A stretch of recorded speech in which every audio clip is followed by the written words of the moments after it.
Hot Pod is a newsletter from The Verge written by Ashley Carmen that delivers news, analysis, and opinions on the audio industry. Subscribe here. Last week, Spotify announced plans to spend an undisclosed amount of money to acquire FindaWay, an audiobook creation and distribution company that plays a major role in the industry. The announcement likely made sense to anyone who's been paying attention to Spotify's audio moves, but for those who haven't, to sum it up plainly, Spotify wants to be the place you consume all audio. This purchase sets it up to achieve that goal. When you open Spotify this time next year, the app will likely highlight an armchair expert episode alongside Taylor Swift's newest single alongside Barack Obama's newest book. It'll be a crowded but potentially powerful destination. At the same time, though, Spotify getting knee-deep in audiobooks is a wildly different proposition than podcasts. There are powerful publishers to handle, a separate revenue model, a higher barrier to entry, and lots of IP rights to navigate. In the interest of better understanding why Spotify sees a future in the space, let's break it down by what you need to know when thinking about this deal. FindaWay is anchor for audiobooks. Let's start with the most approachable idea for us podcast folks. Akin to how Spotify bought Anchor to make recording and publishing a podcast easy, FindaWay plays a similar role in the audiobook space. Now, it's not as easy as recording audio on your phone, overlaying some music, and pressing publish or make an audiobook, at least a quality one. Audiobooks often involve a narrator, if not actors, audio clips, and more. It's usually on the level of a highly produced. FindaWay operates a business called Voices that sets authors up with a narrator and ensures content gets made well, but in exchange, authors pay FindaWay to make that happen and use their services. This offers a clear business opportunity for Spotify. It'll interface with creators, something it already does, through Anchor and its music work, and generate revenue at the same time. It likely can improve on FindaWay's tech too, given that it has an entire team dedicated to cracking on-the-go recording in Anchor. Once a book is recorded, FindaWay can distribute it too, which generates revenue. This leads us to the next thing to think about in relation to this deal. Enjoying this story? Hot Pod is a newsletter from The Verge that delivers news, analysis, and opinions on the audio industry written by Ashley Carmen.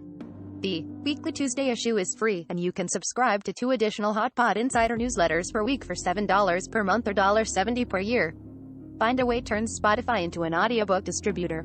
Spotify will now play an integral role in the audiobook world. Major publishing houses and trust FindaWay to distribute their content to retailers, libraries, and listening platforms. Unlike in podcasting, where hosts have an RSS feed they can input wherever they want their show to populate, audiobook publishers and authors generally work with a distributor to get their content to storefronts and make sure all the data is properly inserted, among other things. FindaWay's solution is called Audio Engine. Mark Pearson, the CEO and founder of Libro.fm, which sells audiobooks and supports independent bookstores, says this distribution business is critical to consider when thinking about Spotify's deal. His platform works with FindaWay to bring books to the Libro.fm app in some cases, and he says the reason many publishers distribute through FindaWay is because what we, on the app side, do on the back end is actually not trivial, he says. There's a lot that goes into it with metadata and files, and to deliver that in an app format for the listener is really hard work.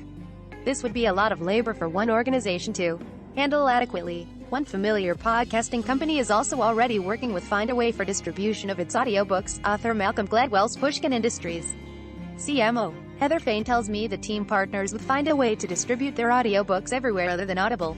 The reason to do so is because it's easier than managing the plethora of places where a book populates. FindaWay distributes the audiobooks and makes sure they show up properly across various apps and platforms, including Apple Books, Kobo, public libraries, and Libro.fm. Yes, there could be a world in which Spotify is providing audiobooks to Apple. However, the distribution deal is structured. FindaWay is making money, representing a new revenue line for Spotify. Finally, there's one more aspect of this deal to think about. Spotify will become a bookseller. With FindaWay on its side and audiobooks now seemingly a priority, Spotify will likely start selling them from within the app. This could be essential for Spotify in its quest to be the place people can get all their audio.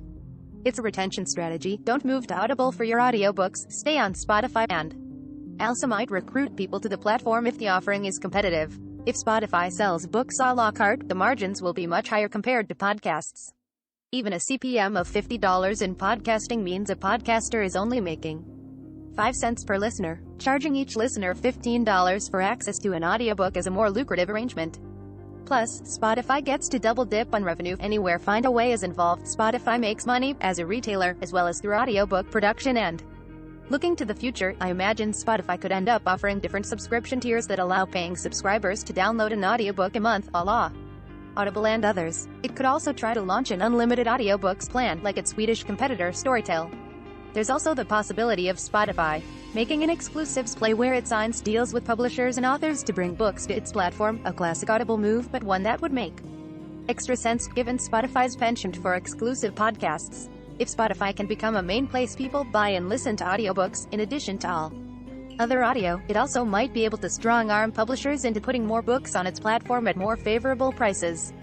If Spotify's pace in the podcasting world is any indication, the audiobooks integration could happen fast.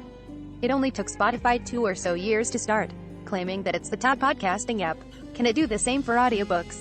Hot Pod. Every Tuesday receive analysis, insights, and commentary on the growing audio industry. Email required. By signing up, you agree to our privacy notice and European users agree to the data transfer policy. Subscribe.